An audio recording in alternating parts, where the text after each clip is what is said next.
네, 기도하고 오늘 모임 시작하겠습니다. 네, 사랑하는 주님 감사합니다. 오늘도 우리가 함께 모여서 주님의 말씀을 배웁니다.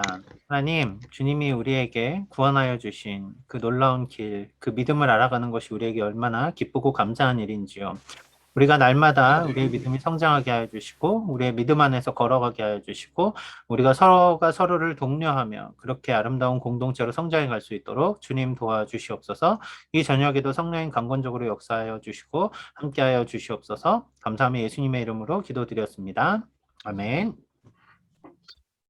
네, 어서 오십시오. 오늘은 네 번째 강의입니다. 제가 지난주에 제일 가장 큰 고민이 뭐였냐면 여러분의 피드백을 받고 있을 때 어, 어렵다는 분과 쉽다는 분이 있어요. 그래서 제가 그 간격 때문에 이게 어떤 부분이 어렵고 어떤 부분이 쉬울까 되게 고민을 많이 했어요. 한 주간 동안. 근데 어, 여러분이 우선 1번 지금까지 세 번째 시간까지 오면서 네 번째 시간을 가면서 여러분이 알아야 되는 가장 중요한 포인트는 뭐냐면요. 믿음이 우리가 너무 단순하게 알고 있다는 얘기예요. 믿으면 천국 간다. 믿으면 끝. 믿으면 돼. 약간 이 논리로 가다 보니까 우리가 믿음을 좀 왜곡해서 알고 있어요. 그 믿음을 더 성경이 말하는 믿음이 무엇인가를 알아보니까 되게 다양한 걸 포함하는구나 정도까지 이해하셨으면 실은 잘 따라오고 계시는 거예요. 다만 이 믿음을 이해하는 게 동전의 양면처럼 두 면을 다 봐야 될 때가 되게 많아요. 그래서 어려워요. 왜냐면 A 플러스 B는 C 이렇게 딱 쉽게 나오면 모르는데 지난주에도 뭐 상원사님 예정 뭐 이런 것들 얘기하시는데 실은 신학이라는 게 쉽지 않은 부분들이 있어요. 그래서 최대한 믿음에만 포커스를 맞춰서 저희가 믿음의 다양한 그 색깔들을 좀 살펴보는 거예요. 그러니까 다양성에 대해서 다양하게 좀 살펴본다라는 개념에서 넓게 좀 보시고 그러면서도 내가 이 말씀을 잘못 이해했구나. 혹은 이 말씀을 요 방면에서도 봐야 되는구나. 이러한 것들을 넓혀가면 앞으로 말씀을 읽으실 때 상당히 도움이 됩니다. 그러니까 여러분들이 그 관점에서 좀 생각해 주시면 좋을 것 같고요. 오늘 강의는 믿음이 왜 필요한가 네 번째 시간입니다. 제가 이제 화면 공유할게요.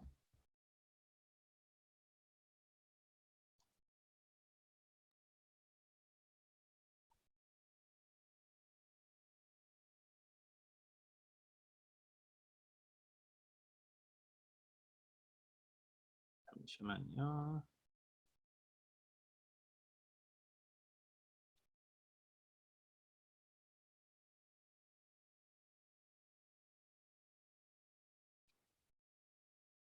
네, 궁금하시면 바로 마이크 키셔도 되고요. 채팅창에 남기셔도 제가 바로 보도록 하겠습니다. 그리고 음,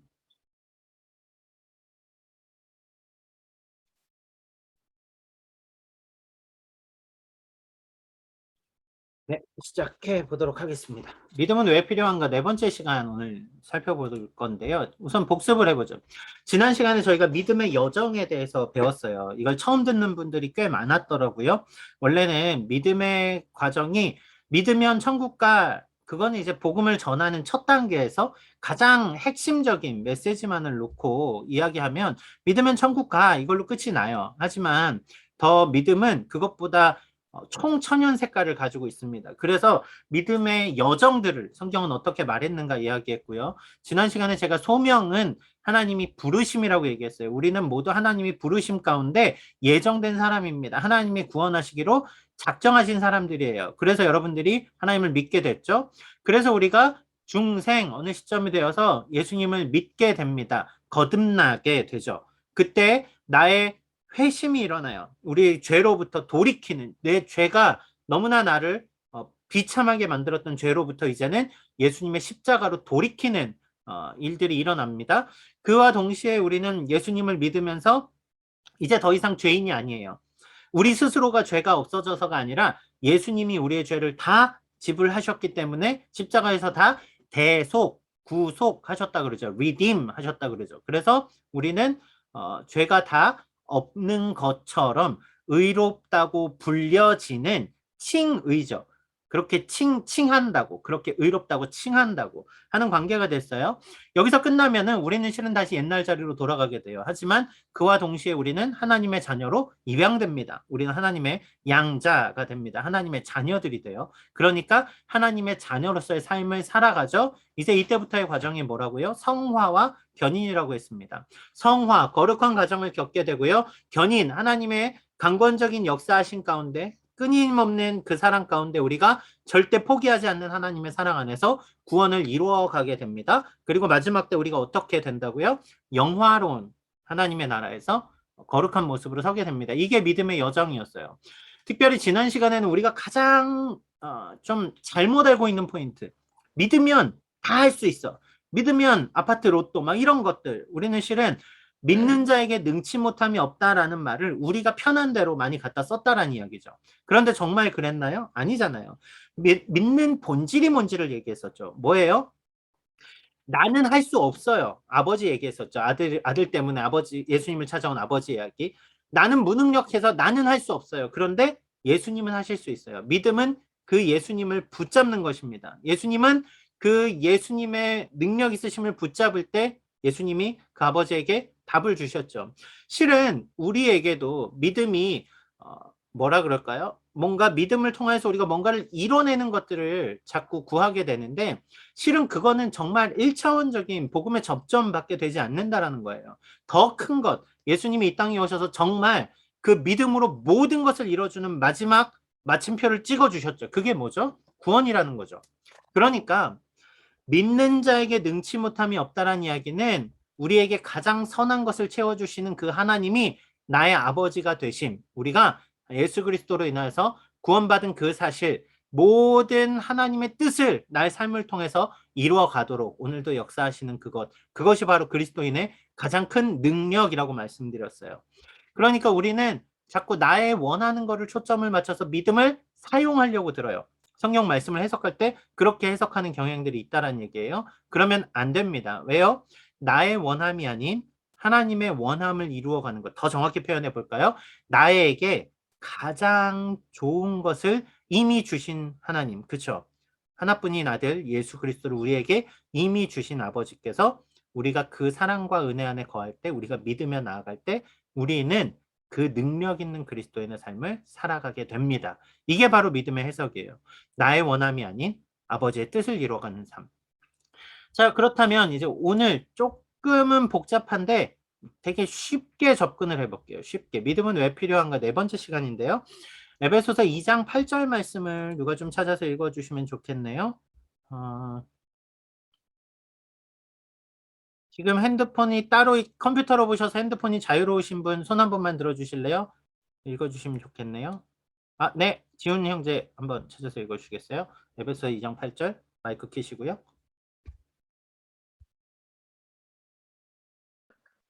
너희는 그 구원에 의하여 믿음으로 말미암아 구원을 받았으니 이것은 너희에게서 난 것이 아니요 하나님의 선물이라. 아멘.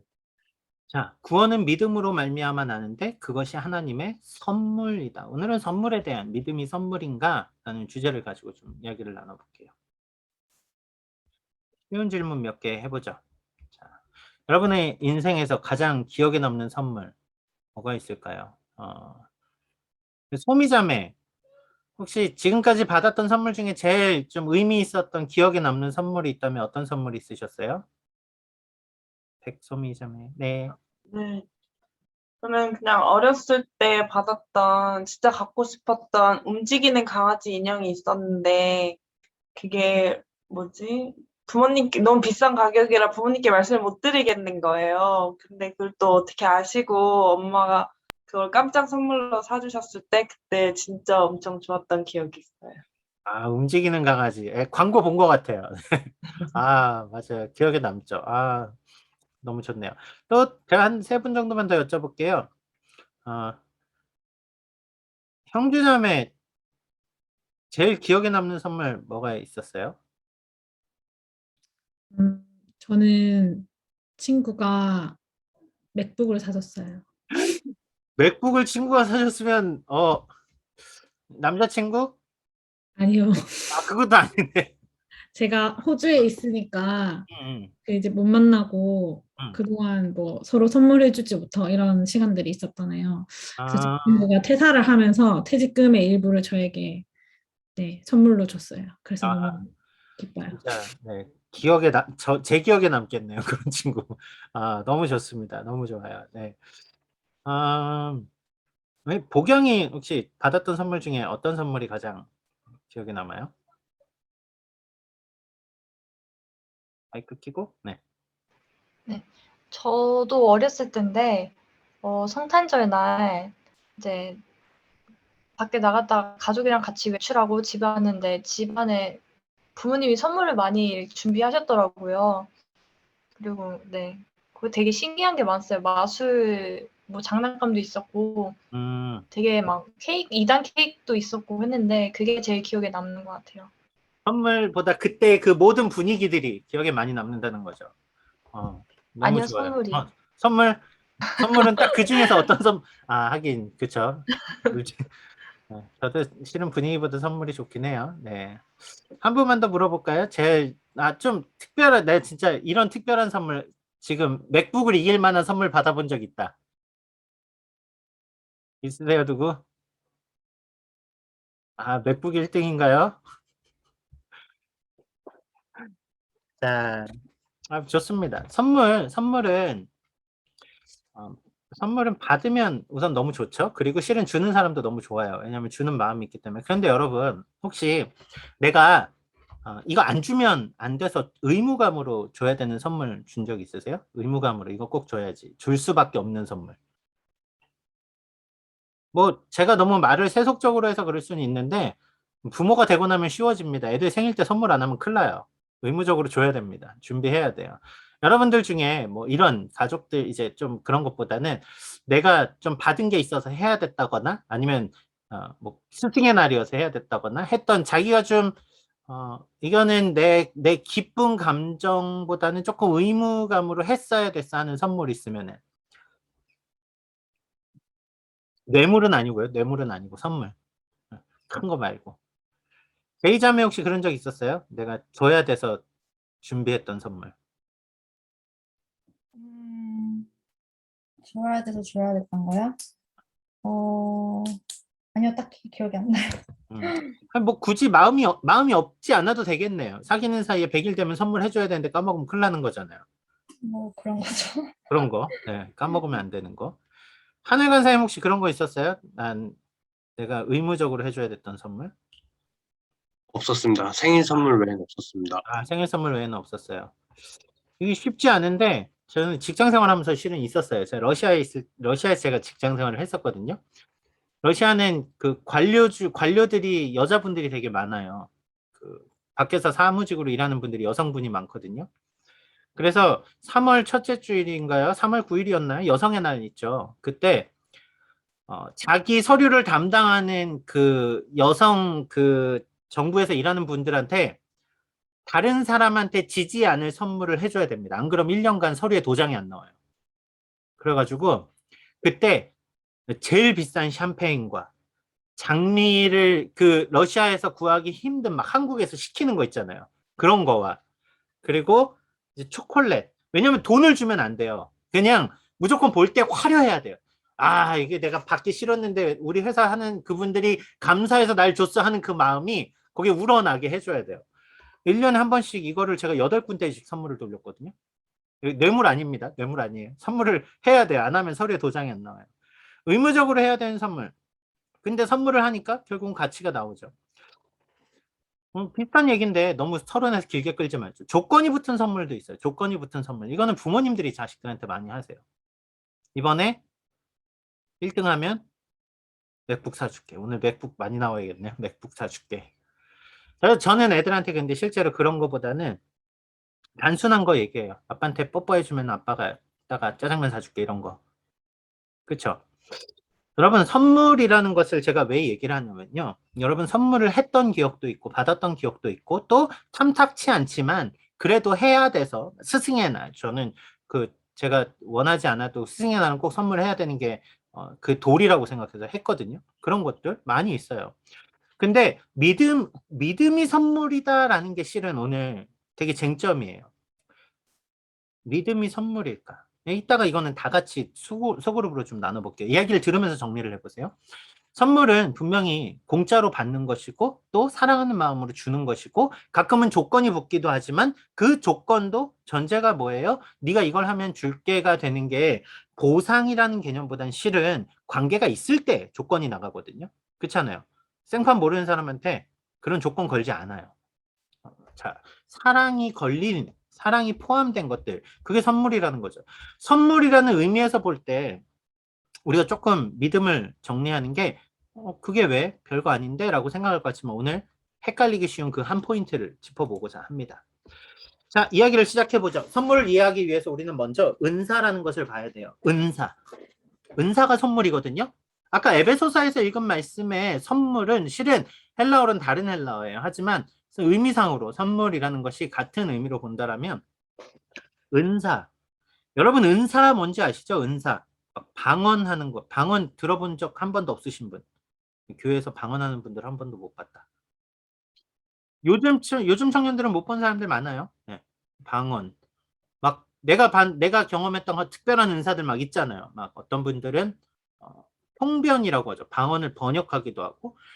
자, 여러분들 노트에 보면 제가 말씀을 적어놨는데 고린도전서 12장 8절에서 10절 말씀이에요. 고린도전서 12장 8절에서 10절 말씀을 누가 좀 한 분 손들어서 읽어주시겠어요? 먼저 손 드시면 네, 자원 받습니다. 네, 손부터 들어주세요. 제가 오늘 마이크를 안 켜게 했던 그 처음에 다 물어봤구나. 해수자매 혹시 성경책 있어요? 성경책 없어요? 있어요. 네, 고린도전서 12장 8절에서 10절 말씀 좀 찾아주세요. 네. 어떤 이에게는 성령으로 말미암아 지혜의 말씀을, 어떤 이에게는 같은 성령을 따라 지식의 말씀을, 다른 이에게는 같은 성령으로 믿음을, 어떤 이에게는 한 성령으로 병 고치는 은사를, 어떤 이에게는 능력 행함을, 어떤 이에게는 예언함을, 어떤 이에게는 영들 분별함을, 다른 이에게는 각종 방언 말함을, 어떤 이에게는 방언들 통역함을 주시나니. 자, 지금 보니까 고린도전서 12장에만 벌써 9가지 성령의 은사가 나와요. 실은 로마서에도 15가지 은사 정도가 포함되거든요. 로마서 13장이었나? 네, 은사가 포함이 돼요. 로마서까지 다 포함하면 한 15가지 이상 나와요. 그리고 그 외에도 성경은 실은 은사들이 많이 나오거든요. 여러분, 은사에 대해서 어떻게 생각해 보셨어요? 장로교 아주 보수적인 교단, 고신의 여러분들 교회 교단이 어디에 속했었는지 기억하세요? 한국에 있을 때? 저희는 지금 시드니 주한 장로교회는 한국으로 따지면 통합이라는 교단이에요. 그런 거 아세요, 혹시? 그냥 더 넓은 범위로 해보죠. 침례교에서 신앙하셨던 분. 침례교. 없으세요? 장로교. 네. 장로교, 혹시 장로교인데 고신 있으세요? 고신? 고신 없네요. 의외로 꽤 있는데. 자, 약간 보수적인 교단에서는 은사에 대한 이야기들 상당히 이렇게 조심히 이야기합니다. 은사 중지론 이렇게 얘기해요. 은사는 더 이상 필요하지 않다 이렇게. 자, 그런데 순복음 다니셨던 분 없으시네요. 네, 저희 아내가 순복음이라 가끔 이야기 나눠요. 자, 순복음 같은 오순절 교단이라고 하죠. 오순절 교단에서는 성령의 은사에 대해서 되게 그 중요도를 많이 둡니다. 여러분 은사가 뭔지 아시죠? 성령 받을 때 막 방언도 하시고 막 뜨겁게 막 뭐 하시는 것들. 은사라는 의미를 우리가 좀 바로 알아야 돼요. 은사를 우리는 그냥 spiritual gift라고 하는데 헬라어 원어적으로 보면은 은사는 카리스마라고 하거든요. 카리스마. 많이 들어본 말 아니세요? 그렇죠? 영어의 카리스마가 여기서 나옵니다. 주어진 것이라는 거. 선물이라는 말로 쓰입니다. 근데 제가 카리스마를 색깔을 바꿔서 2개로 해놨죠. 카리스라는 게 실제로는 어디서 나오는 단어냐면요. 은혜라는 말에서 나옵니다. 그러니까 은사는 뭐예요? 은혜로 주어진 것. 그래서 선물이에요. 은혜로 주어진 것. 네. 자, 그렇다면 여러분 우리의 생각을 좀 모아보죠. 여러분들이 은사에 대해서 혹시 은사를 놓고 기도해 본 적 있으세요? 하나님 저에게 방언의 은사를 주십시오. 기도해 본 적 있으세요? 저 기도해 봤어요. 저는 방언을 받았는데 기도 열심히 해봤어요. 여러분 은사 놓고 기도해 본 적 있으세요 혹시? 네. 우경 은사님 어떤 은사 때문에 혹시 기도해 보셨어요? 초등학교 6학년 때 방언의 은사 놓고 기도했었어요. 아, 방언의 은사를 놓고 기도했었어요. 네. 나경이는 어떤 것 때문에 기도해 봤어요? 저도 방언이었는데, 저 같은 경우에는 방언을 제가 구하진 않았는데 하게 되었는데, 음. 그걸 통역하는 그거예요. 음, 제가 방언을 하는데 무슨 이야기를 하는지 몰라서 음, 그 통역할 수 있게 그런 거 구해봤었어요. 제 실은 은사가 선물이다까지만 이야기하고 실은 넘어가도 되는데 저희가 은사에 대해서 조금 아직 서로 다 백그라운드가 다르실 것 같아서 제가 은사의 목적을 좀 설명을 드리고 넘어갈게요. 여러분 은사를 사모하라라는 말이 있거든요. 더 큰 은사를 사모하라. 그래서 우리는 은사를 사모해요. 은사를 사모하는 거 전 나쁘다고 보지 않습니다. 이거 성경적인 원리입니다. 그런데 우리가 은사를 사모하는 거를 목적을 까먹고 사모하면 문제가 돼요. 왜요?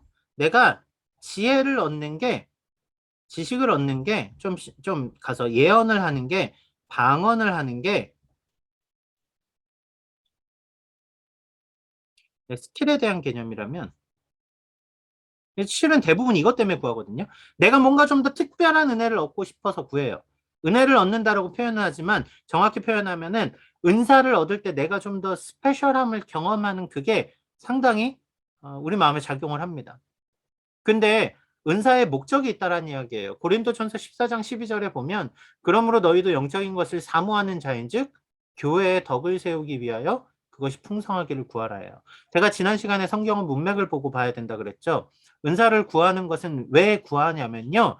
교회를 세우기 위한 아주 강력한 그 동기 가운데 구하는 겁니다. 그런데 우리가 개인의 은혜를 추구하고자 구해요. 그게 잘못된 건 아니지만 은사의 가장 중요한 목적은 여러분 개인이 좋으라고 주는 게 아니란 이야기예요. 은사를 통하여서 교회를 세우기 위해서 하나님이 주시는 거예요. 그런데 우리는 자꾸 은사를 청구서를 내요. 하나님 이거 자꾸 내가 청구서 내면 하나님 귀찮아서라도 주시겠지. 아니요. 그게 아니라고요. 은사의 본질은 하나님이 교회에 주신 선물입니다. 성도들에게 서로 섬기라고 주신 거예요. 그래서 좀 위험한 게 뭐냐면 은사 강하게 받으신 분들 중에 나중에 딴 길로 빠지는 분들 되게 많아요. 왜요? 나한테는 충족이 되는데 교회 덕이 안 되는 거예요. 자꾸 싸우다 나가요. 막 예언하는 분들 교회에 남아있기 되게 힘든 분들 많아요. 왜 그래요? 실은 은사가 나빠서 그런 게 아니라 은사의 목적을 잃어버려서 그래요. 은사가 하나님의 선물이고 그쵸? 그러면 하나님이 주시는 거잖아요. 물론 우리가 저 선물 이거 좀 더 받고 싶어요 말할 수 있어요. 아까 움직이는 강아지를 말은 안 했지만 부모님이 알고 주신 것처럼 네, 강아지에 대해서 뭔가 어필할 수 있는 그런 건 할 수 있어요. 그게 우리와 하나님 사이의 부모와 자녀 관계이기 때문에 얼마든지 할 수 있습니다. 하지만 그것이 무엇을 위한 것? 우리가 지난주에 믿음도 그랬잖아요. 나의 유익을 위한 것? 거기에 멈춰 있으면 실은 은사가 독이 될 때가 더 많아요. 주시지 않는 편이 더 낫는 경우가 훨씬 많습니다. 자, 은사는 하나님의 전적인 선물입니다. 우리가 특별히 은사에 대해서 뭐 재물의 은사, 부유함의 그런 축복을 받은 분들 그런 물질을 왜 주실 것 같아요? 나 잘 먹고 잘 살아서 하나님이 나 복 주셨어요 사람들한테 자랑하라고요? 아니에요. 그 물질에 대한 책임을 맡기신 거예요. 쓰라고요. 여러분 왜 방언의 은사를 주셨겠어요? 근데 방언의 은사는 좀 특별해요. 성경에서 고린도 교회에서도 되게 문제가 많았나 봐요. 왜냐하면 방언 때문에 자꾸 교회가 시끄러웠거든요. 혼자 있을 때 얼마든지 기도하라고요. 방언으로. 하지만 모두가 있을 땐 모두의 공동체를 세워가기 위해서 교회의 덕을 위해서 방언하는 걸 자제하라 그래요. 그런 의미에서는 은사의 본질적인 의미 뭐예요? 교회를 세우기 위해서 하나님이 주신 선물을 활용하는 것. 그것이 되게 중요한 포인트죠. 은사에 대해서는 논란의 소지, 우리가 너무 은사에 대해서 은사를 구하는 것에만 초점을 맞추기 때문에 제가 잠시 목적을 설명드린 거예요. 다시 선물로 돌아올게요. 은사는 하나님이 주신 선물입니다. 특별한 목적이 있어서 주신 선물이에요. 우리를 통해서 하나님의 몸된 교회를 세워가라고. 자, 그러면 화면 지우겠습니다. 제가 말이 점점 빨라졌네요. 죄송해요. 좀 천천히 가볼게요. 그런 의미에서 여러분 구원도 선물입니다. 아마 이거에서 우리가 구원이 왜 선물이에요? 혹시 제가 구원이 선물입니다 하면 목사님 너무 갑자기 얘기하셔서 그런데 제가 그 말을 모르겠어요 하시는 분은 별로 없을 거예요. 조금 천천히 설명해 볼게요. 왜냐하면 구원은 내가 뭔가를 해서 얻어낸 월급이 아니거든요. 그렇죠? 내가 뭔가를 하나님한테 기여를 해서 받아낸 구원이 아니에요. 그러니까 구원을 말할 때 1%도 나의 노력이 들어가지 않았습니다. 모두가 다 예수 그리스도의 100% 그리스도의 십자가의 대속의 은혜로 우리가 은혜를 입은 것, 그게 구원이에요. 그러니까 하나님이 우리를 구원하셨다라는 건 우리가 받을 자격이 없는데도 불구하고 하나님이 우리에게 선물로 주셔서 우리가 구원을 받은 거죠. 여기까지는 이해가 되시죠? 근데 이제 조금 문제가 생겨요. 구원을 받기 위해서 가장 핵심 키워드가 뭐냐면 믿음이거든요. 근데 오늘 본문에 보니까 믿음도 선물이라고 이야기를 해요. 근데 여러분 잘 보세요. 1과 기억나세요? 믿음은 지적인 동의도 믿음일 수 있고 확신으로서의 믿음도 믿음일 수 있지만 신뢰로서의 믿음에 근거하여서 우리가 지적인 동의와 모든 확신에서 나오는 모든 것들이 믿음이 됩니다. 실은 믿음은 우리로부터 시작되거든요. 우리의 마음으로부터 시작되잖아요. 내가 믿음으로써 의에 이르고, 그쵸? 그런데 왜 믿음이 선물일까? 여러분 그 생각해 본 적 있으세요? 생각을 안 해보셨을 경우가 많아요. 왜냐하면 구원은 선물이라는 걸 우리가 쉽게 받아들일 수 있는데 믿음이 선물이라는 걸 생각도 많이 안 해봤겠지만 지금 생각을 해보니까 맞는 것 같으면서도 믿음은 내가 노력한 내 마음이 내가 스스로 움직여서 한 것 같거든요. 자, 이 이야기를 여러분들이 토론을 한번 해볼게요. 여러분들 제가 방을 4개로, 3개로 4개로 찢어드릴게요. 4개로 나눠드릴 건데요. 방에서 한번 나눠보세요. 제가 노트에 드린 3-1번입니다. 구원은 전적인 하나님의 선물입니다. 그리고 구원은 믿음을 통해서만 받습니다. 구원이 하나님이 주신 선물인데 이게 조건부일까요? 그러니까 믿음도 하나님이 선물로 주셔서 그냥 받는 건지 아니면 내가 믿음으로 뭔가를 해야만 받는 건지. 여러분은 믿음이 선물이라는 말을 어떻게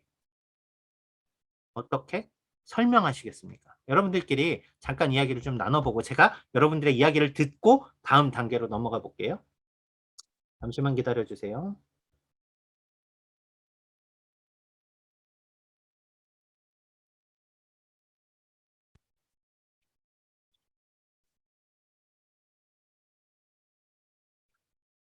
시간을 조금 여유 있게 드릴 거예요. 15분 드리겠습니다. 예비 시간까지 16분 정도 될 거거든요.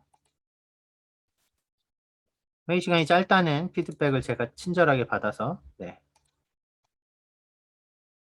회의실 4개로 구분하겠습니다. 각자 3-1번 나누시고 15분 후에 뵙겠습니다.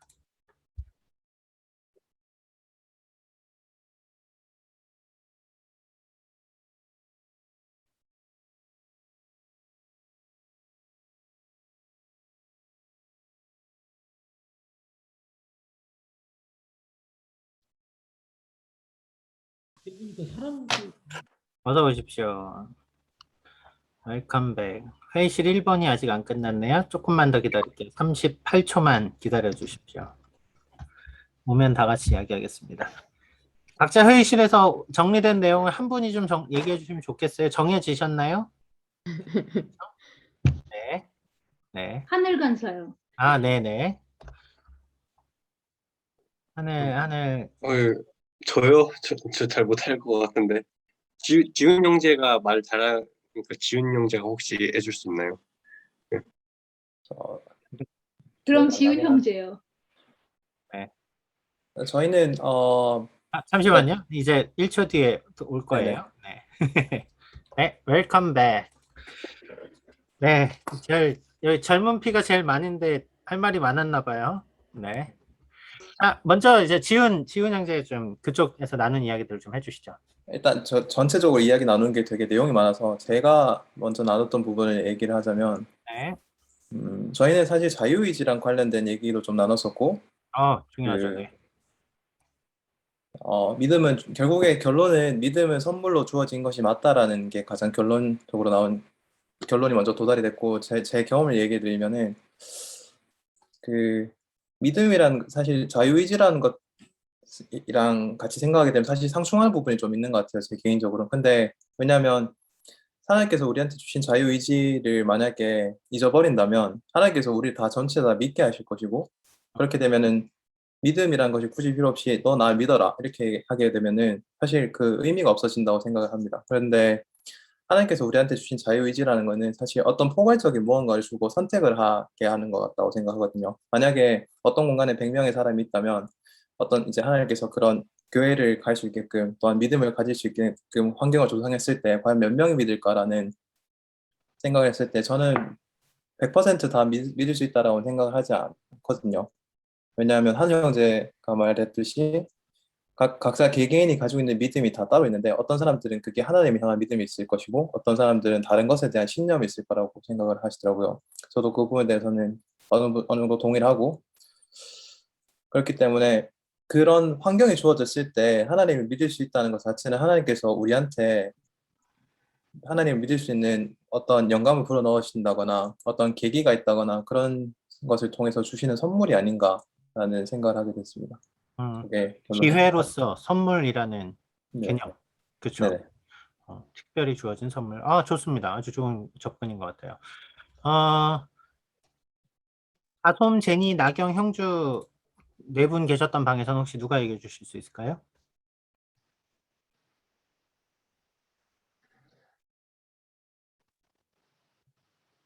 여기요? 제니 언니요. 네.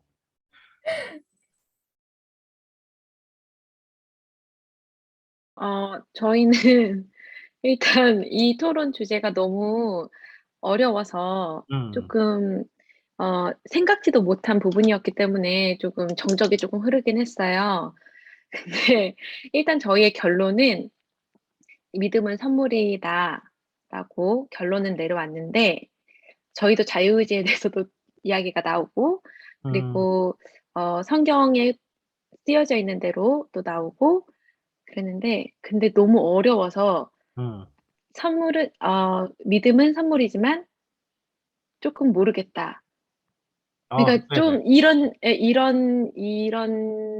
주제가 나왔다는 거는 굉장히 저희한테는 너무 신선한 충격이었고 왜냐면 당연히 믿음은 선물이라고 생각했었으나 아닌 이유를 또 생각을 하다 보니 또 반대편인 그런 것도 생각을 해봐야 되니까 좀 하다 보니 조금 많이 어려웠던 것 같아요. 그래서 조금 목사님께서 좀 명쾌하게 말씀해 주셨으면 하는 마음이 더 들었던 것 같아요. 네, 명쾌하게. 네. 기억하겠습니다. 네.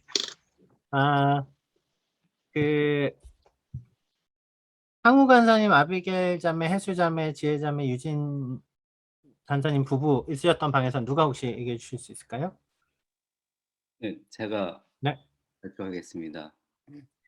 저희 조에서는 이제 얘기 나왔던 게요.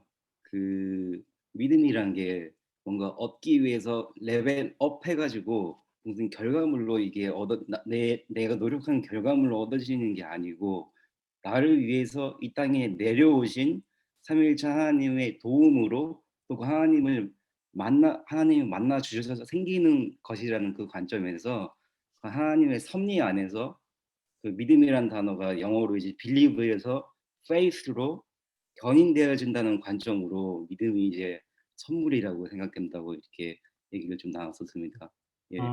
하나님의 섭리 가운데 당겨지는 그렇죠. 예. 그것으로 보기 때문에 네. 선물이다. 네. 주어졌다.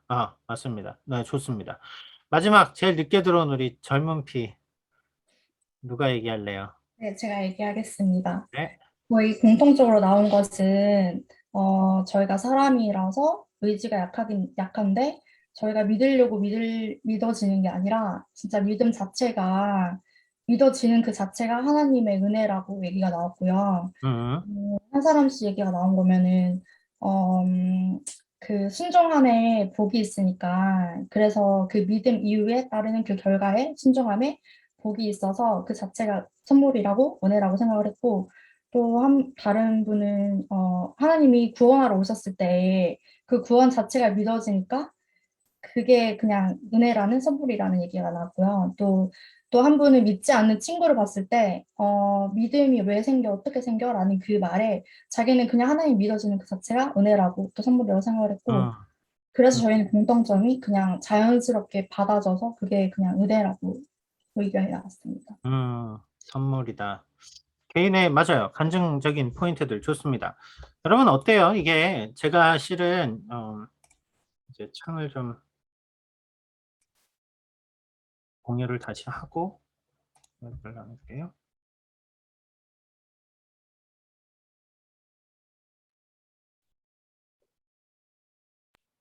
여러분 목사님, 오늘 시간이 조금 딜레이 될 수 있긴 네 지금 죄송한데 딜레이는 제가 더 딜레이 시킨 거 아닌가 모르겠네요. 제가 질문이 있는데 제가 본 책, 그 팀 켈러 목사님 책 중에서 고통에 관한 책이 있었습니다. 그 고통의 정확하게 그 책에서 표현을 어떻게 했는지 한글 번안판 어떻게 했는지 모르겠지만 제가 글 봤던 것 중에서는 인간이 고통을 겪었을 때 두 가지로 나눠지는데 첫째로는 하나님 앞에 더 나아가는 믿음을 가진다거나 인간 이제 그걸 버린다고 얘기를 하더라고요. 고통을 받으면 그렇게 됐을 때 오늘 그 주제랑은 좀 주제가 통하지 않나라는 생각을 하는데 그렇게 됐을 때는 어떻게 보는 게 좋을까요? 그 믿음이 없는 자들한테 고난을 받았을 때 믿음을 버리는 자들은 어떻게 보는 게 좋을까요? 그냥 선물을 포기하는 거라고 보는 게 좋은지 아니면은 그들이 다시 회심할 수 있는 기회가 주어질 수 있을지에 대한 게 좀 저는 어렵더라고요, 사실 제가 볼 때. 사실 어려워요. 어려운데 제가 이 문제는 구원의 서정에 대한 부분에서 아마 견인이라는 포인트에서 체크를 해봐야 될 것 같아요. 우리가 지난주에 제가 누구 얘기를 했냐면 대마 얘기를 했거든요. 시련이 왔을 때 대마는 세상으로 떠나갑니다. 실제로 이단으로 넘어간 많은 그리스도인들도 있고 이단에서 돌아온 그리스도인들도 있고 그런 관점에서는 고난이 유익이다라고 말하는 건 믿는 자들에게 고난을 통해 믿음이 성장하는 개념들을 보기 때문인데 반면에 누구에겐 고난이 실은 믿음의 길에서 떨어져 나가게 되는 결과들을 가져오니까 어떻게 해석을 해야 됩니까? 이거죠, 지금. 고난 자체에서 저는 조금 더 그렇게 해석을 해야 된다고 봐요. 하나님이 주시는 고난 또는 사단이 우리를 유혹하는 모든 과정들 속에서도 우리가 믿음을 지킬 수 있는 유일한 이유는 실은 오늘도 보겠지만 전적으로 하나님의 은혜를 붙잡는 그 믿음 안에 있을 때 그것이 우리를 믿음에 성장하는 방향으로 이끌어갑니다. 그럼 반대로 그러한 이렇게 왜 불시험도 있을 것이고 이런 이야기들 많이 하잖아요. 그냥 이렇게 우리의 공로에 대한 그 고린도후서 3장인가요? 공로들이 마지막 때 다 드러날 것인데, 그쵸? 그 모든 공로가 다 그 우리가 지프로 지었는지 아니면 금으로 지었는지에 따라서 혹은 마지막 때 알곡과 축정이가 갈리듯이 실은 고난 가운데 떨어져 나가는 이들이 그들은 너무 불쌍하지 않나요? 이럴 수 있겠지만 반대로 생각해 보면 믿음 안에 있지 않았을 때 우리 중 누구도 실은 고난 앞에서 그렇게 무너질 수 있게 된다는 거죠. 그럼 반대로 이야기하면 그 고난 앞에서 믿음으로 나아가는 그것이 하나님 안에, 그러니까 온전한 믿음 안에 있는 자들이라면 고난은 분명히 우리에게 유익을 낳습니다. 하지만 우리가 가진 믿음에 대해서 우리가 제대로 믿지 않는 믿음, 다시 말해서요. 우리가 온전한 구원에 이르지 않는 믿음이었다면 아마 결과론적으로 그들은 고난 가운데 무너지게 될 거란 이야기죠. 지금 이거를 속단하기가 되게 일러요. 왜냐하면 지금 눈에 보일 때는 그들이 떨어져 나갔는지 돌아올 것인지 우리가 모르거든요. 다만 하나님이 저는 그렇게 소망을 가져요. 제가 목회자로서 제 신앙입니다. 이건 하나님이 끝까지 그들을 포기하지 않으실 거라는 믿음을 저는 가집니다. 결국 하나님이 그들을 기다려주시고 실은 저도 그랬고 아마 지훈 형제도 겪었을 거예요. 내가 그 되게 다운돼 있고 고난 가운데 아니면 진짜 신앙이 바닥을 치고 막 여러분 중에 누구라도 번아웃 돼서 막 떨어져 나갈 때 실은 다시 하나님이 기다려주시고 지금까지 인도해 주신 섭리가 분명히 있거든요. 저는 제가 목회자로서는 판단하지 않아요. 저 사람의 믿음이 구원을 향한 믿음인지 아니면 개인의 속단인지. 하지만 성경은 그것이 구분이 된다고 말을 하고요. 그것이 고난을 통해서 답으로 나온다고 얘기해요. 반면에 하나님이 선택하신 그 백성은 고난 가운데 넘어질지라도 전투에서는 질 수 있어요. 하지만 전쟁에선 승리합니다. 최후의 그날에 하나님이 끝까지 이기게 하실 거라는 얘기예요. 네, 하늘 형제. 그러니까 저도 그 믿음에 관해서 좀 아웃 오브 토픽인데 그냥 믿음에 관해서 좀 질문을 던지고 싶은데요.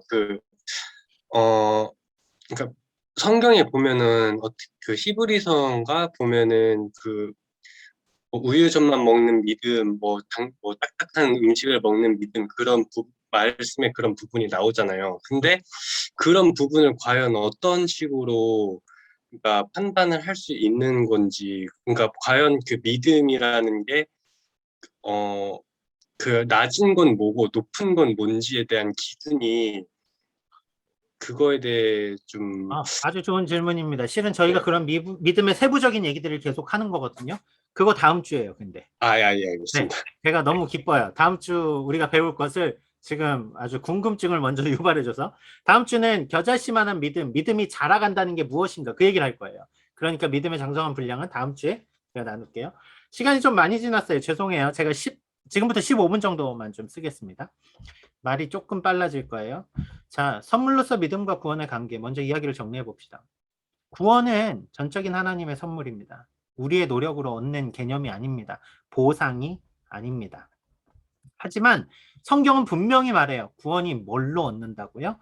믿음을 통해서 얻는다고요. 그러니까 구원을 얻기 위해 믿음이 전제된다라는 이야기예요. 아무나 그냥 구원받아가 아니고 여러분들이 모두 믿었기 때문에 구원을 받은 거예요. 그렇죠? 그런데 성경은 그 믿음이 선물이라고 말해요. 그러면 분명히 걸리는 게 뭐냐면 자유의지예요. 내가 그 선물을 받는가 안 받는가는 내 의지 아닌가? 실은 여기서 우리가 조금 생각을 해보게 되더란 이야기예요. 왜요? 내가 지금까지 많은 사람들한테 전도했는데 누구는 받았고 누구는 안 받았거든. 그렇다고 본다면 믿음은 자유의지적인 측면에서 받을 수도 있고 안 받을 수도 있어. 우리는 이렇게 생각을 하게 되더란 이야기예요. 그런데 성경은 믿음이 선물이라고 얘기해요. 선물이면 받는 거잖아요. 근데 왜 내 의사가 믿음이 지금 선물이라면 무조건 받아야 되는데 우리가 믿음을 자유의지라고 보면 받고 안 받고가 결정되기 때문에 선물이 아니거든요. 이건 선택이지. 여러분 무슨 얘기인지 아시겠어요? 아주 단순해 보이지만 되게 복잡한 얘기예요. 그런데 믿음이 왜 선물이라고 하는지를 우리는 명확히 봐야 돼요. 자, 믿음과 자유의지, 실은 우리는 자유의지라는 면에서 우리가 믿음을 거부할 수 있습니다 라고 말하는 것 같지만 정말 그럴까요? 인간 본연의 상태를 이야기해 보죠. 인간의 상태가 무엇입니까? 죄인 아니에요? 죄인? 그럼 인간의 상태에서부터 시작해 볼까요? 죄인이 믿음을 통해 구원을, 제가 글이 좀 난리가 나네요. 죄송해요. 구원을 얻는다. 여러분, 이거는 스스로 불가능합니다. 이해되시죠? 죄인이 갑자기 어느 날 내 머리를 꽝 때렸어. 교통사고가 났는데 갑자기 내가 믿어졌어. 이것도 실은 수동적이네. 실은 죄인이 아무 도전 없이 자기 스스로 믿음을 갖고 구원받을 수 있는 그걸 뭐라고 할까요? 그럴 수 있는 기능이 없어요. 죄인은 죄인이기 때문에 스스로 믿음을 찾을 수 있는 아무런 기능이 그들에게 내재되어 있지 않습니다. 죄인이 스스로 무슨 얘기인지 아시겠어요? 이렇게 얘기하면 편해요. 제가 입양을 왜 써놨냐면 여러분 1살짜리 아이를 낳고 보면 아이가 아무 말도 못해요. 근데 아이를 입양한다고 해보죠. 아무 말도 못하는 아이를 입양하는 거는 전적인 부모의 선택 아닌가요? 그렇죠? 아이가 선택의 의지가 없어서가 아니라 아직 선택할 수 있는 기능이 없는 상태인 거예요. 우리가 구원받기 이전의 상태는 무능력한 상태란 이야기예요. 구원을 받을 수 있는 상태의 준비가 안 돼 있어요. 결국 나중에 크고 나서는 얘기할 수 있겠죠. 내가 원하지 않는 입양을 당신이 왜 했습니까? 뭐 이런 수는 있겠지만 적어도 그 상태에서 스스로 입양이 되는 걸 결정할 수 있는 결정권조차도 없는 게 인간의 본래의 상태입니다. 죄인의 상태란 이야기예요. 그렇기 때문에 하나님이 전적으로 개입하셔서 하나님이 결정하셨고 하나님이 우리를 자녀 삼아 주셨어요. 이게 믿음의 개념이에요. 그러니까 믿음이 선물이라는 것은 이렇게 볼 수 있어요. 우리 스스로 믿음을 선택한 것 같지만 실은 정확히 표현하면 우리가 하나님을 믿을 수 없는 상태에 있는 정말 미숙한 상태에 있는 그게 우리의 죄악된 상태인데 하나님께서 성령님을 통해서 우리의 마음 가운데 그것을 믿어지게 하셨습니다. 여러분들이 믿은 게 여러분들이 잘나서 믿었다고 말할 수 없다라는 이야기예요.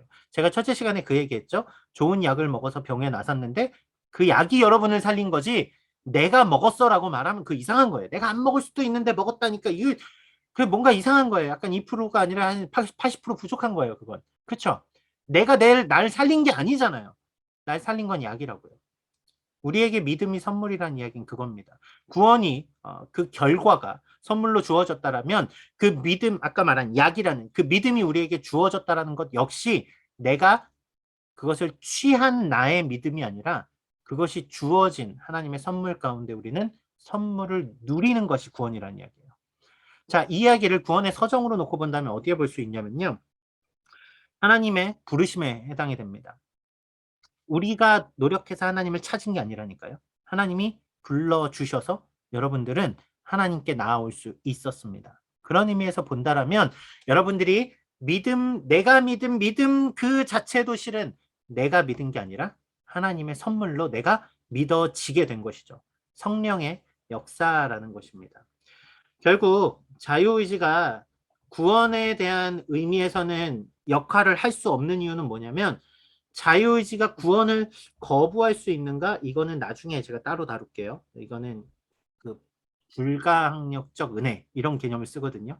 하나님의 손길을 감히 어떻게 죄인이 거부하겠습니까? 그 개념이 아니죠. 근데 자유의지 자체가 있다고 한다 하여도 인간이 스스로 구원을 선택할 수 있는 자유의지는 없다라는 이야기예요. 왜? 그럴 능력이 안 되기 때문에 그렇습니다. 그러니까 우리가 여러분이 예수님을 믿은 건 뭔가 내가 굳은 결단을 해서 믿은 거 그런 거 같지만 실은 믿음은 선물입니다. 믿음 자체가 선물이에요. 여러분들은 선물로 구원을 얻은 겁니다. 그런데 실은 여기까지 얘기하면 정리가 되게 클리어할 것 같은데 성경은 또 하나의 이야기를 우리에게 해요. 요한복음 14장 1절 말씀 좀 찾아주시겠어요?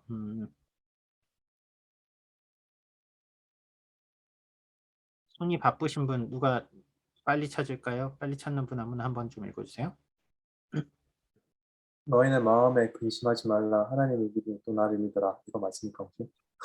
자, 하나님을 믿으니 나를 믿으라예요. 이거는 명령이잖아요. 내가 믿어야 되는 거잖아요. 아까는 믿음이 선물이라며. 내가 믿는 게 아니고 하나님이 주신 거라며. 근데 성경은 믿으라라고 우리한테 말해요. 믿으라. 그럼 우리가 믿어야 되는 것 같기도 하거든요. 실은 이 두 문제가 우리에게 가장 헷갈리는 거예요. 앞서서 자유의지라는 개념도 실은 이것 때문에 헷갈린 거죠. 자, 성경은 또한 우리에게 믿음을 가지라라고 명령을 합니다. 명령이란 이야기는 우리가 그것을 통하여서 우리 스스로 날라다니네요. 우리 스스로 믿어야 된다라는 의지적인 표현이 들어가는 거예요.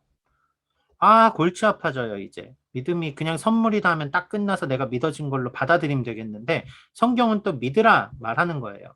그러면 수동적인 믿음, 능동적인 믿음을 성경이 둘 다 얘기하면 도대체 어떻게 해석을 합니까? 실은 이게 신학자들이 제일 이제 고민하는 것들이겠죠. 성도님들도 마찬가지로 이게 고민되는 거예요. 아까 말한 믿음에 자라가는 그런 것처럼. 자, 수동적 믿음과 능동적 믿음 이것을 이야기하기 위해서는 실은 아까 앞에서 말한 믿음의 과정을 봐야 됩니다. 수동적 믿음과 능동적 믿음은 대치한다라고 우리가 생각이 돼요. 아니 주신다며. 근데 내가 또 이루라며. 그럼 이걸 어떻게 받아야 돼? 수동적 믿음은 제가 아까 소명에 대한 개념이라고 그랬죠. 하나님의 부르심 가운데 우리는 반응하는데 그 반응조차도 하나님이 우리를 부르셨기 때문에 반응할 수 있는 거죠. 그 반응도 성령의 역사하심 가운데 반응하게 되는 거죠. 그러니까 믿음은 전적으로 100% 수동적이어야 돼요. 수동적일 수밖에 없어요. 여러분들이 1%라도 여러분의 노력으로 찾을 수가 없어요. 여러분의 1%의 노력이 여러분의 구원을 이끌어가지 못합니다. 그런데 능동적 믿음이 필요해요. 믿음을 가지라고요. 이건 어떻게 봐야 되냐면요. 우리의 성화에 대한 개념입니다. 믿음을 이끌어가는 것. 다시요. 수동적 믿음이 구원에 이르는 믿음이라면 already에 해당을 하겠죠. 성화는 not yet을 향하여 가는 과정입니다. 이 과정은 우리가 날마다 믿음을 세워가기 위하여서, 믿음을 지키기 위하여서 우리가 붙잡아야 됩니다. 읽어야 기억나세요. 제가 앞에서도 얘기했죠. 지적인 동의와 확신에 대한 믿음과 신뢰에 대한 믿음. 실은 지적으로만은 안 돼요. 확신만 가지고도 무너져요. 하지만 신뢰를 가질 때 확신으로 지적인 믿음에 다 도달하게 됩니다. 그런데 신뢰에서 확신으로 나아가지 못하는 케이스들이 분명히 있어요. 왜요? 분명히 구원하심에 있지만 아직 다음 주에 바라볼 연약한 가운데 있거든요. 그러니까 성경은 우리에게 두 가지 믿음을 말합니다. 이 둘은 실은 하나예요. 구원받은 자에게 동일한 믿음이니까요.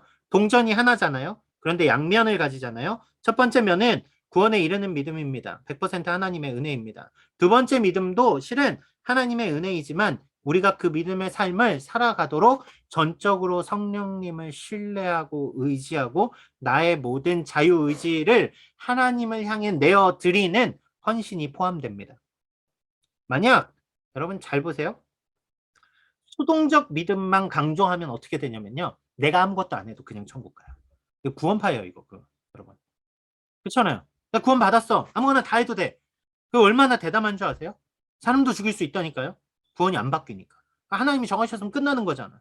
능동적 믿음만 대체하면 뭐가 되냐면요. 되게 사람들을 정죄해요. 지난주에 누가 정죄에 대한 질문하셨어요. 제가 끝나고 잠깐 다룰 건데 사람들을 막 진 누릅니다. 네가 그렇게 살아서 되겠어? 너 그래서 구원 받겠어? 여러분, 그런데 성경은 이 두 가지를 다 말해요. 아니, 수동이 100%라면서요. 선물로 100% 주어진다면서요. 그런데 왜? 어떻게? 다시 또 우리의 능력이 그렇게 막 전 모든 능력을 다 쏟아서 그걸 해야 돼요? 이제 이야기를 이렇게 정리해 볼게요.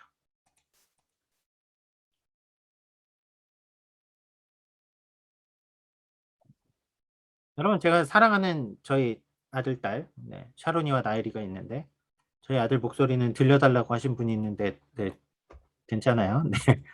자, 제가 아이들하고 관계가 좋을 때, 아이들이 너무 사랑스러울 때 제가 아이들한테 뭔가를 해주고 싶어요. 그렇죠? 저희 집 애들이 짜장면을 되게 좋아합니다. 짜장면 너무 사랑해요. 이제 혼자서 1인분을 먹어요. 근데 특별한 날 해줘야 돼요. 맨날 해줄 수 없거든요. 이제 그렇죠? 그런데 특별한 날 해줘야 되는데 가끔은 정말 그냥 해주고 싶을 때가 있어요. 그러면 제가 아이들한테 그렇게 얘기하겠죠. 그냥 해주면 왠지 안 될 것 같고 그래서 오늘 늘 하던 건데 오늘 정리 빨리 하면 저녁에 짜장면 먹을게. 그러면 애들이 정리하는 거를 미친 듯이 빨리 합니다. 웃으면서 신나가지고 막 평소에 하지 않았던 막 나 빨리 해 막 이러면서 막 미친 듯이 해요. 그러면 그날 뭐가 주어져요? 선물로 짜장면이 주어지는 거예요. 여러분, 하나님이 주신 은혜가 우리에게 불가항력적 은혜라고 제가 잠깐 이야기하는데 그것이 내가 거부하는데 주어지는 은혜 이런 개념이 아니라 회복된 하나님과의 관계에서는 하나님이 우리에게 부어주시는 은혜가 이미 우리에게 놀라운 행복입니다. 그렇죠? 은혜로 주어진 것이 은사, 선물이라 그랬잖아요. 카리스에서 카리스마가 나온다 그랬잖아요. 은혜로 우리를 구원하셨는데 그 은혜로 주어진 구원이 믿음이라는 선물을 통해서 받았다고요. 방 정리하는 그거 아무것도 아닌데 그거 하나님은 주시기로 이미 작정하셨기 때문에 우리의 그 기쁨 가운데 반응하는 그것을 통해서 더 기쁨으로 구원을 이루어가라고 우리에게 말씀하신 거란 얘기예요.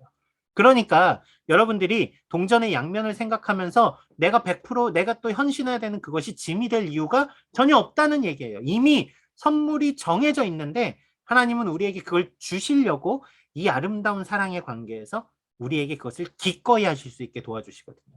못하는 거 시키지 않아요. 제가 아이들 짜장면 사줄게. 너네 지금부터 4시간 동안 뭘 완성해. 이런 거 시키지 않아요. 왜요? 해주려고 하는 거니까.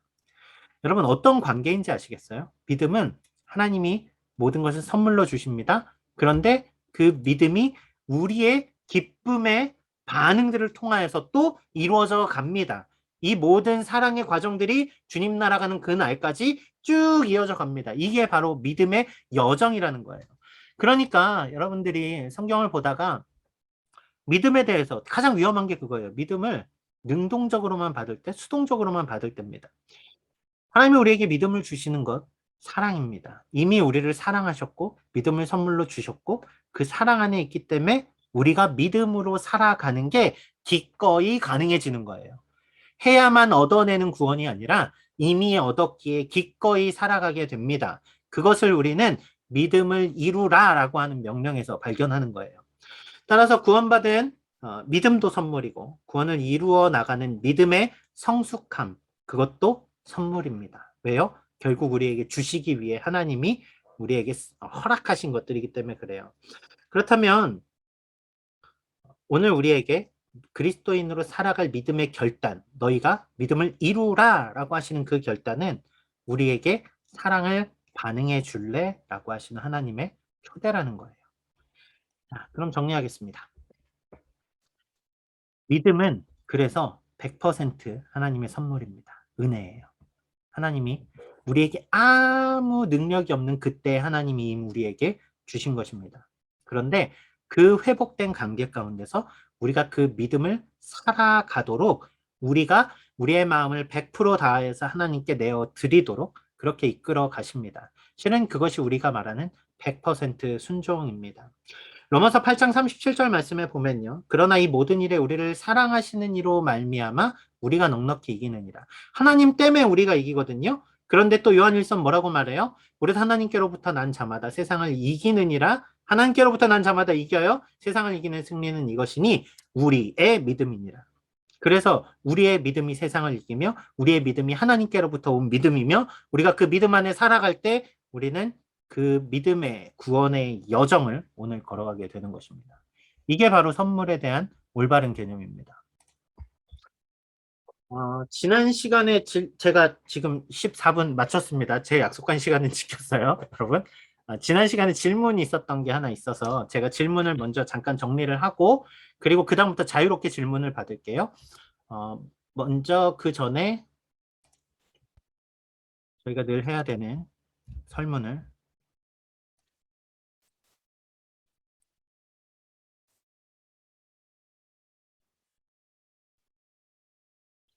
천천히 정리하시면서 대화에 참여하셔도 좋고요. 네.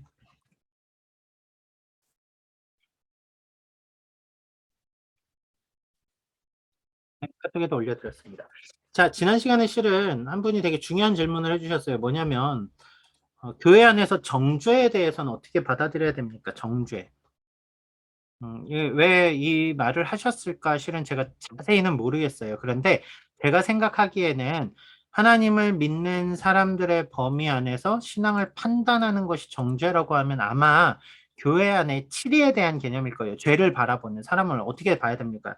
제가 이해한 게 맞다면 아마 그 이야기일 것 같은데 여러분 뭐예요? 교회 안에 있다 보면 자꾸 정죄하면 안 된다 그래요. 사랑해야 된다 그래요. 실은 이게 문제가 될 때가 있어요. 뭐냐면 교회가 죄를 방치하는 결과를 가져오기도 해요. 정죄하지 않으면.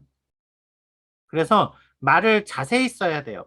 정죄는 뭐냐면 이미 하나님이 우리를 거룩하게 하셨는데 이게 믿음과 관련된 거라 제가 말씀드려요. 하나님이 우리를 거룩하게 하셨는데 사람이 서로 믿는 이들을 향해서 너는 거룩하지 않아 라고 말하는 건 옳지 않다라는 이야기예요.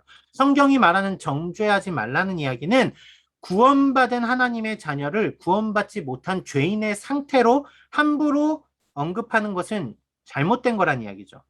그러면 교회가 어떻게 해요? 잘못한 사람들 지금 막 교회 문제들 많이 터지잖아요. 그걸 그냥 둬요? 아니요. 교회에 그래서 뭘 주냐면 교회의 거룩을 이어가기 위하여서 치리라는 개념을 줍니다.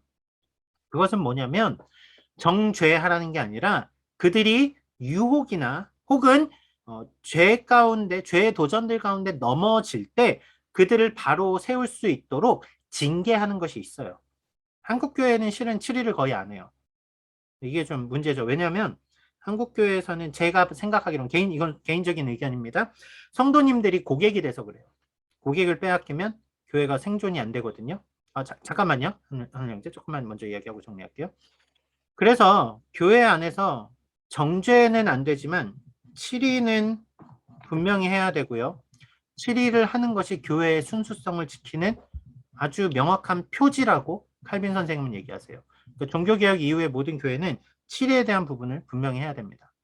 어떤 차이인지 아시겠어요? 사람을 구원에 이르지 못하는 죄인으로 판단하는 정죄함은 옳지 않아요. 하지만 그들이 올바른 신앙을 세워가게 교회는 그들을 붙들어 줘야 됩니다. 그러니까 그런 의미에서는 거룩을 위한 치리의 과정은 필요합니다. 한우 형제 얘기하세요. 네. 저도 이거 정제에 대해 부분을 좀 생각해봤을 때, 그러니까 생각해봤을 때요. 이게 좀 저한테도 좀 어려운 문제이면서도 좀 되게 조심하는 부분인데, 만약에 진정으로 그 지체를 사랑해서 권면을 했는데 그거를 정죄로 받아들이면은 다른 사람이 그것 또한 문제가 되지 않을까라는 저는 생각을 해봤거든요. 물론 저의 언어 선택과 그런 뭐 그냥 액센트와 뭐 모션과 그런 걸 다를 아무리 좋게 얘기해도 상대방이 그거를 기분 나쁘게 듣고 그거를 이 사람은 왜 나를 정죄하지? 이런 부분에 대해서는 좀 만약에 상대방이 그걸 저는 정죄라고 생각하지 않고 그냥 진짜 사랑해서 그 지체를 잘 되라고 해서 이렇게 조심스럽게 얘기를 한 건데 그 지체가 기분 나쁘게 받아들이면 이거는 어떤 면에서 바라봐야 될지 저는 사실 듣는 사람이 문제가 있다고 좀 많이 생각하고 물론 말하는 사람들도 잘못 있겠지만 저는 개인적으로 듣는 사람이 좀 이상이 있다라고 좀 생각을 하는 쪽이 좀 그런 쪽이 좀 강하긴 하거든요. 그래서 이런 부분에 대해서는 좀 목사님은 어떻게 생각하시는지. 권면이라는 게 실은 아다르고 어달라서 그래요. 근데 내가 그 사람이 잘못된 것에 분노하여서 이야기하기 시작하면 실은 그거는 이제 정죄가 되고요. 사랑하기 때문에 그 사람을 세우기 위해서 하는 말이라면 그 말들은 그 사람에게 영향을 줄 겁니다. 실은 권면하는 개념도 세 가지 정도로 나눌 수 있어요. 첫째, 개인이 권면하고 공동체가 가서 권면하고 교회가 권면하고 그 상황에서 말을 듣지 않으면 실은 교회에서 그것을 파면하기도 해요. 그게 징계의 절차가 있어요, 실은. 그러니까 정죄라는 개념에 대해서 첫째 우리가 도덕적인 윤리적인 잣대가 우리는 더 높아야 됩니다. 그리스도인들의 스탠다드는 훨씬 더 높아야 돼요. 그게 첫째고요. 그거에 이르지 못하는 것을 연약함으로 봐서 그 사람이 그것을 이뤄갈 수 있게 encouragement 한다고 그러죠. 이렇게 격려해주는 개념인가? 아니면 너 왜 그거밖에 못하니? 그건 잘못된 거야 라고 지적하는 것인가? 실은 전자의 개념에서 끌어주는 것이 권면이거든요.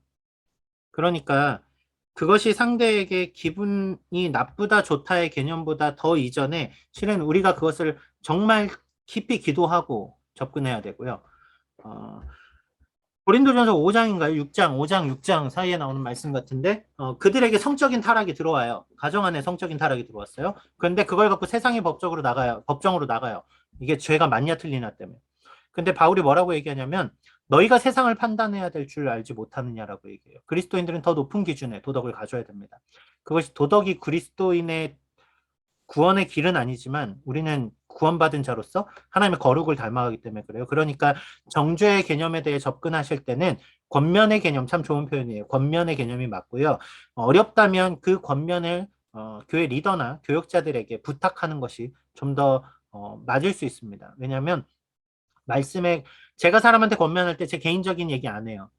제가 말씀으로만 권면합니다. 그러니까 제가 친분이 있어서 말하는 것과 제가 엄격하게 얘기해야 될 때는 저는 말씀하면서 권면합니다라는 표현을 그때 쓰거든요.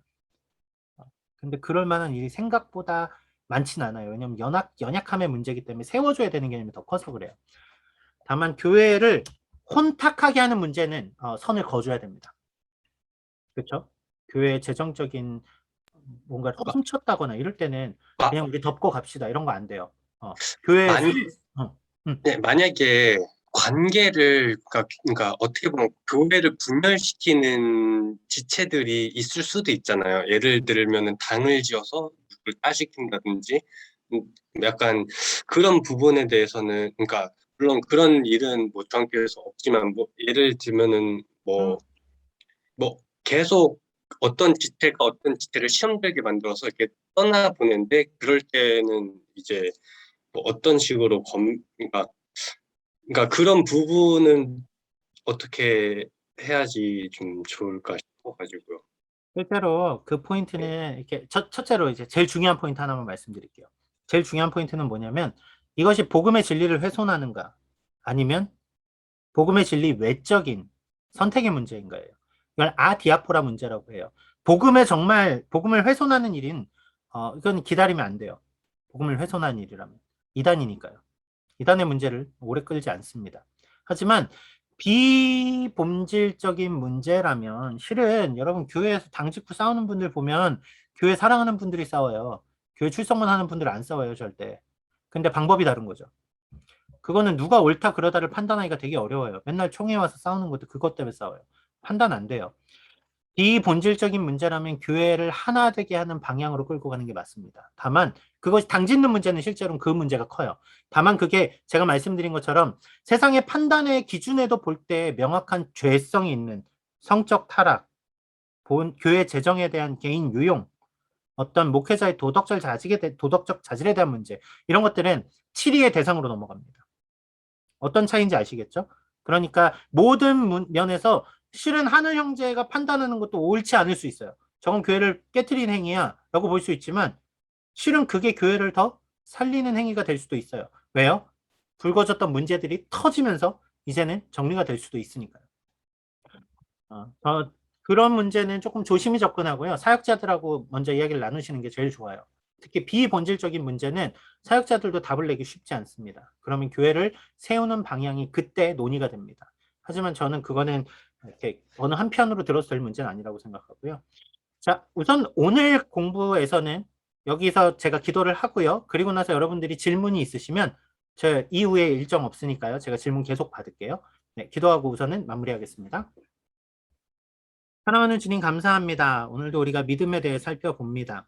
믿음을 선물로 주어졌다라고 우리가 알고 있으면서도 우리는 얼마나 선물로 주어진 그것에 감사하며 살았는지요. 하나님, 또 우리에게 그 주어진 선물로 인하여서 오늘 우리가 얼마나 믿음의 영향을 누리며 살아가고 있었는지요.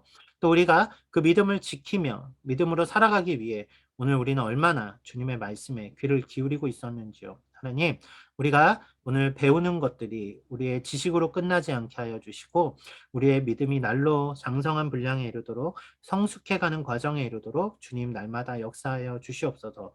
오늘도 거룩을 이뤄가게 하실 주님께 감사드리며 예수님의 이름으로 기도드렸습니다. 아멘.